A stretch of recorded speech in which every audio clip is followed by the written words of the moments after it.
வணக்கம்.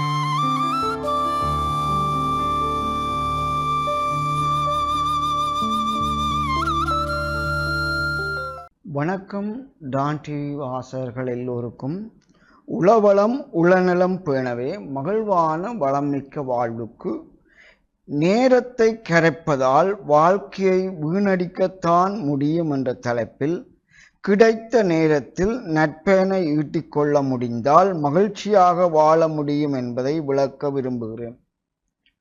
ஆகவே time passing அல்லது நேரத்தை கடத்துதல் என்று சொல்லி நமது வாழ்நாளில் பலர் பொன்னான நேரத்தை மண்ணாக்குவதாக பேசப்படுகின்றது.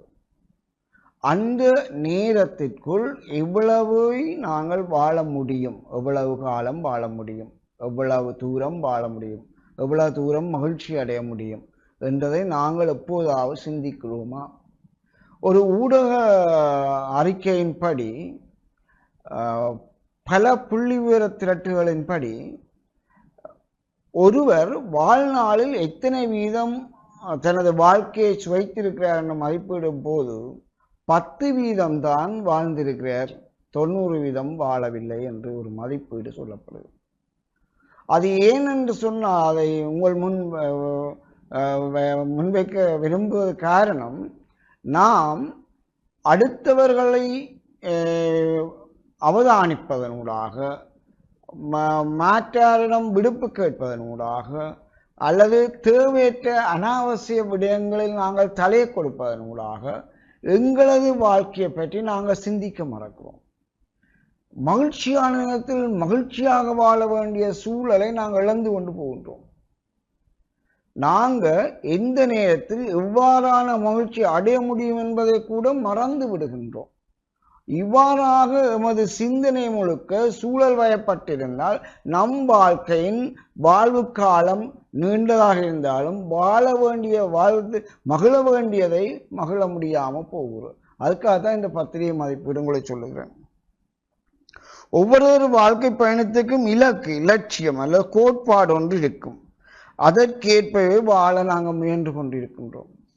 அந்த வாழ முயன்று கொண்டிருக்கிற வாழ்க்கையில நாங்கள் சந்திக்க வேண்டியது இலக்கை மட்டும் தீர்மானித்து விட்டா வாழ்ந்து விட்டோம் என்ற அர்த்தம் அல்ல. நான் மருத்துவர் ஆகணும்ன்றா எவ்வாறு கஷ்டப்பட்டு படிக்கணும், படங்குறோணும், உடல் உறுப்புகளை பாகம் குறைக்கணும், கெமிஸ்ட்ரி பிசிக்ஸில் கணக்கு படிக்கணும். ஒரு இலக்கை நாங்கள் தீர்மானிப்பதன் ஊடாக அந்த இலக்கை அடைவதற்கு வேண்டிய படிக்கட்டுமானங்களையும் நாங்கள் கட்டமைத்து கொள்வோம். அவ்வாறு கட்டமைத்து கொண்டு போகும்போது ஒவ்வொரு படிக்கட்டிலும் ஏறி மேலே வர பார்க்க வேண்டும். ஆகவே நல்ல சந்தர்ப்பம் நேரம் கைகூடி வரும்போது பிறகு பார்ப்போம், நாளைக்கு பார்ப்போம் என்று எதனை செய்யாது பிற்போடுவது நன்மை தராது.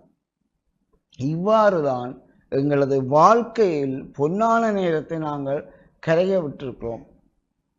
அந்த நேரத்தில் வாழ்ந்து மகிழ வேண்டியதை வாழ்ந்து மகிழ முடியாமல் கை நழுவ விட்டு இருக்கின்றோம். ஆகவே ஒன்று, இலக்கை அடைய காலதாமதமாகலாம், குறித்த வேலையை செய்ய தவறாகலாம், மகிழ்ச்சியான வாழ்வை சுவைக்க முடியாது போகலாம் நாங்கள் நேரம் கடத்துவதன் ஊடாக. ஆகவே நேரம் கடத்தாமல் எமக்கான தெரிவு நேரம் சான்ஸ் ஒரு முறை தான் பெறும். அதனை விட்டுட்டால் மீளப்பெறுவது கடன். அப்ப நான் ஒரு வசனம் சொல்லுகிறேன். கடந்த போன நிமிடம் எங்களுக்கு என்ன செய்தனி தண்ட நேரத்தில், இப்போது கடந்து கொண்டிருக்கிற நேரம் எங்களை கேட்கும் நான் என்ன செய்கிறேன். வரப்போற நிமிடம் என்ன கேட்கும், நீ எந்த நேரத்தில் என்ன செய்வாய் என்று. நேரம் எங்களை இப்படி கேட்டால் நாம் அந்த நேரத்தில் என்ன செய்தோம் என்றதுதான், அல்ல என்ன செய்ய திட்டமிட்டிருக்கிறோம் என்றால் எங்களுடைய வாழ்க்கையில் மகிழ்ச்சியை விரைவாக தேடி சந்தோஷமாக வாழ வாய்ப்பு ஏற்படுத்தலாம். ஆகவே இப்படி எமது வாழ்வின் குறித்த நேர கால பருவ பொழுதை சுவைக்க வேண்டியதால் சுவைக்க முடியாமல் போகும், டைமை பொருட்படுத்த முடியாது. ஆகவே வாழ்க்கையில் 90 வீதம் வாழாமல் 10 வீதம் வாழ்றது காரணம் என்னென்றால் நேரத்தை வீணடித்து வாழ்க்கையை கரைத்து கொள்வதே ஆகும். ஆகவே நேரம் பொன்னானது, அதனை சரியாக முறையாக பயன்படுத்துவோருக்கு மட்டுமே அது அந்த வாக்கு பலிக்கும். ஆகவே எல்லோரும் நேரத்தை வீணடிக்காமல் பயனுள்ள வகையில் வாழ்க்கையை சுவைக்க எல்லா நேரத்தையும் சரியாக பயன்படுத்த வேண்டும் என்று கூறி விடைபெறுகின்றேன். நன்றி.